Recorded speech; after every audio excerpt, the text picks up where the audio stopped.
ನೀವು ನೋಡ್ತಾ ಇದ್ದೀರಾ ಜನಸೇವಾ ಕನ್ನಡ ಟಿವಿ. ಇದು ನಿಮ್ಮ ವಾಹಿನಿ. ಇದ್ದದ್ದು ಇದ್ದಾಗೆ. ಇಂಡುವಾಳು ಗ್ರಾಮದಲ್ಲಿ 28ನೇ ವರ್ಷದ ಶನಿ ಮಹೋತ್ಸವದ ಪ್ರಯುಕ್ತ ನಡೆದ ಬಾಯಿ ಬೀಗ ಹಾಗೂ ದೇವರ ಮೂರ್ತಿ ಉತ್ಸವ. ಅಕ್ಕಪಕ್ಕದ ಗ್ರಾಮಗಳಿಂದ ಹರಿದು ಬಂದ ಭಕ್ತ ಸಾಗರ.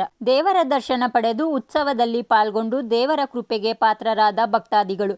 ಶನಿದೇವರ ಅರ್ಚಕರಾದ ಕುಮಾರ್ ದಾಸ್, ಗ್ರಾಮದ ಮುಖಂಡರು ಹಾಗೂ ಗ್ರಾಮಸ್ಥರು ಭಾಗಿ.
ಶನಿವಾರ 12:30 ಮೇಲೆ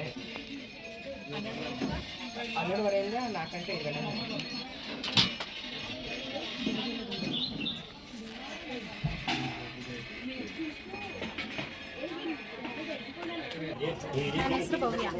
ಹಾಂ, ಎಲ್ಲಿರೋದು? ಏಬುಲ್ಕೆರೆ.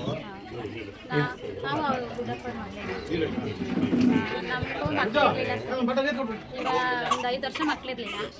ದೇವ್ರು ಬೇಡ್ಕೊಂಡ್ಮೇಲೆ ಮಗು ಆಯ್ತು. ಹೂವಿನ ಅಲಂಕಾರ ಮಾಡಿಸ್ತೀನಿ, ನೆಕ್ಸ್ಟ್ ವರ್ಷ ಒಂದು ಮಗು ಆದರೆ ಅಂತ ಅರ್ಕೆ ಮಾಡ್ಕೊಳ್ತೀವಿ. ಅದೇ ಥರ ನಾವು ದೇವ್ರು ಕೊಟ್ಟ ಆಯಿತು. ಹಂಗೆ ನಾವು ಹೂವಿನ ಅಲಂಕಾರ ಮಾಡಿಸ್ತು, ಅರ್ಕೆ ತೀರಿಸ್ತು. ಹಂಗೆ ಏನೋ ಪಾಪುಗೇನೋ ಹುಷಾರಿರ್ಲಿಲ್ಲ, ಹೊಟ್ಟೆಲಿ ಇರ್ಬೇಕಾದ್ರೆ ಚಿಕ್ಕವನಿಗೆ ಅವಾಗ ಹಿಂಗೇನು ತೊಂದರೆ ಇದ್ದರೆ ನೆಕ್ಸ್ಟ್ ವರ್ಷ ನಿನ್ನ ಬಡಿಗೆ ಮುಡಿ ಕೊಡ್ತೀವಿ ಕಣಪ್ಪ ಅಂತ ಇದು ಮಾಡಿದ್ರು. ಹಂಗೆ ಅವನಿಗೂ ಏನೂ ತೊಂದರೆ ಆಗಲಿಲ್ಲ, ಚೆನ್ನಾಗೈತೆ, ಬೆಳವಣಿಗೆ ಐತೆ ಅಂತ ಹೇಳ್ತು ಡಾಕ್ಟ್ರು.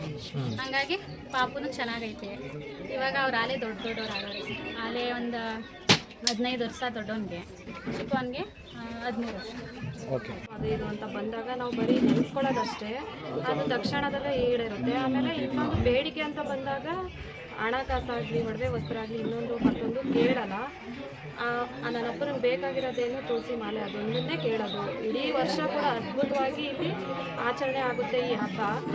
ಹಂಗಾಗಿ ವರ್ಷನೂ ಕೂಡ ಜಾಸ್ತಿ ಜನ ಬರ್ತಾನೆ ಇದ್ದಾರೆ, ಹೊತ್ತು ಕಮ್ಮಿ ಅಂತೂ ಆಗಿದೆ. ಅಪ್ಪನ ಸೇವೆ ನಡೀತಾ ಇದೆ. ಕಸ ಕಾರ್ಯಗಳೆಲ್ಲ ತುಂಬ ನಿರ್ವಹಣೆ ಆಗಿದೆ. ಏನೋ ಒಂದು ಭಕ್ತಾದಿಗಳು ತುಂಬ ಹೆಚ್ಚಿನ ಸಂಖ್ಯೆಯಲ್ಲಿ ಬಂದು ಇಲ್ಲಿ ಭಾಗವಹಿಸ್ತಾರೆ. ಅಕ್ಕಿ ಕೊಡೋರೆಲ್ಲ ಕೊಡ್ತಾ ಇರ್ತಾರೆ. ಅಂದರೆ ಒಳ್ಳೇದಾಗುತ್ತೆ. ಎಲ್ಲ ಒಳ್ಳೆ ಇದು. ನೀವು ಪ್ರತಿ ಶನಿವಾರ ಬಂದು ಇಲ್ಲಿ ಪೂಜೆ ಮಾಡ್ತೀವಿ, ಮಾಡಿಸ್ತಾ ಇರ್ತೀವಿ. ಓಕೆ.